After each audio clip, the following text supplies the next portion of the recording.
Bonjour, Pasteur Isaac Orochi du Centre Missionnaire Chrétien. Aujourd'hui, nous allons voir deux types de sacrifices, le sacrifice humain et le sacrifice animal. Je vous demande de bien capter cette vidéo et ensemble, nous allons essayer de sculpter certains points afin de pouvoir percer quelques mystères de la spiritualité. Cette vidéo est à caractère éducatif et en même temps spirituel. C'est pourquoi je vous demande, après la lecture, de vous abonner et de partager afin de toucher une certaine catégorie de personnes qui s'intéressent aux sciences occultes et qui s'intéressent à tout ce qui est spiritualité. Ok, let's go.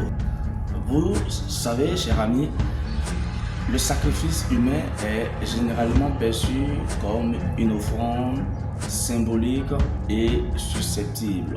Bien aimés, lorsque nous prenons les livres bibliques, les livres Pentateuque, les livres des prophètes, et lorsque nous prenons aussi les livres historiques, nous allons voir que le sacrifice animal est généralement très prisé dans certaines traditions juives de l'Antiquité. Et le sacrifice humain a une très grande signification dans l'Ancien Testament. Comme on l'a dit, elle est symbolique et dans certaines traditions juives et non juives, ce sont des offrandes perçues par une divinité. Comme nous voyons dans l'Ancien Testament, on faisait l'expiation du péché par les sacrifices. Voilà pourquoi dans la Bible, Salomon a fait des sacrifices de près de milliers de bœufs. Vous voyez un peu? Pourquoi? Parce que la masse compte et puis le poids de la bête aussi compte. C'est spirituel. Quand on parle de sacrifice, on parle de sang versé. Et le sang est un symbole. Le sang, c'est l'énergie. Ce que vous devez comprendre est que le sang, c'est l'énergie qu'on peut tirer dans le corps d'un être vivant. Et chaque animal a sa valeur spirituelle. Les poulets sont généralement utilisés pour les envoûtements, pour les initiations. Et ça, c'est la catégorie des petites cérémonies des rituels, des ritualistes du moins. Quand vous allez fréquenter beaucoup les ritualistes, c'est-à-dire les féticheurs, les devins et autres, vous allez monter en grade. De poulet, vous allez passer à mouton. De mouton, vous allez passer à bœuf. Et le dernier sacrifice ultime, c'est le sacrifice humain. Pourquoi? Parce que le sang, chaque sang de certains animaux ont de la valeur et ont de la signification dans le monde spirituel. Voilà pourquoi il est très important de savoir comment est-ce que la spiritualité fonctionne avec le sang des animaux. Ce que nous devons retenir du sacrifice animal est que c'est un moyen de prière, c'est un canal de prière entre les hommes et une divinité. Que ce soit dans la tradition chrétienne des temps anciens, que ce soit dans la tradition non juive, que ce soit dans la tradition païenne, tous utilisaient ce canal-là pour renouer des liens avec certaines divinités.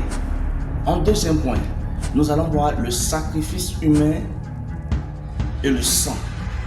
Bien aimé, la Bible dit en Jean 3,16 que Dieu a tant aimé le monde qu'il a donné son Fils unique afin que quiconque croit en lui ne périsse point, mais qu'il ait la vie éternelle. Et vous savez que tout ce qui est unique est précieux. On va les détails par détail. Le sang humain est le sang le plus précieux et un poids spirituel. Le dernier sacrifice d'un ritualiste, c'est un sacrifice humain. Il n'y a pas de sacrifice plus lourd. Il n'y a pas de sacrifice plus significative que le sacrifice humain. Le sacrifice humain est le dernier rempart. Voilà pourquoi vous allez voir dans la Bible, comme je l'ai dit, Dieu a donné son Fils unique.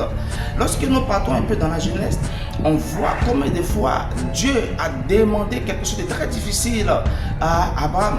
Mais Abraham prit son enfant et il arriva sur la montagne. Il a voulu l'exécuter sur l'ordre de Dieu. Et automatiquement, Dieu l'arrêta et Dieu lui présenta un animal à sacrifier. Pourquoi? Parce que tout ce qui est précieux a de la valeur spirituelle. Voilà pourquoi dans le monde spirituel, pour pouvoir atteindre un certain niveau dans la vie, pour pouvoir atteindre un certain niveau dans le spirituel, il est recommandé de passer par le sacrifice humain. Plus de sang humain versé vous donne plus de force. Parce que le sang humain, ce sang-là a de l'impact dans la vie physique. La Bible dit que toute chose est d'abord spirituelle avant qu'elle se reflète dans le physique.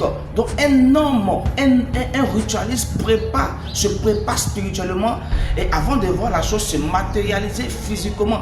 C'est pourquoi vous allez voir, les grandes loges se réunissent dans le secret et ils font des bilans annuels et ils vont décider des choses des pays. Dans tel pays, il doit y avoir la guerre cette année, à tel mois, à tel jour. Et on doit avoir des quantités de sang pour pouvoir encore avoir plus de la dominance, pouvoir avoir encore plus de l'impact sur le monde.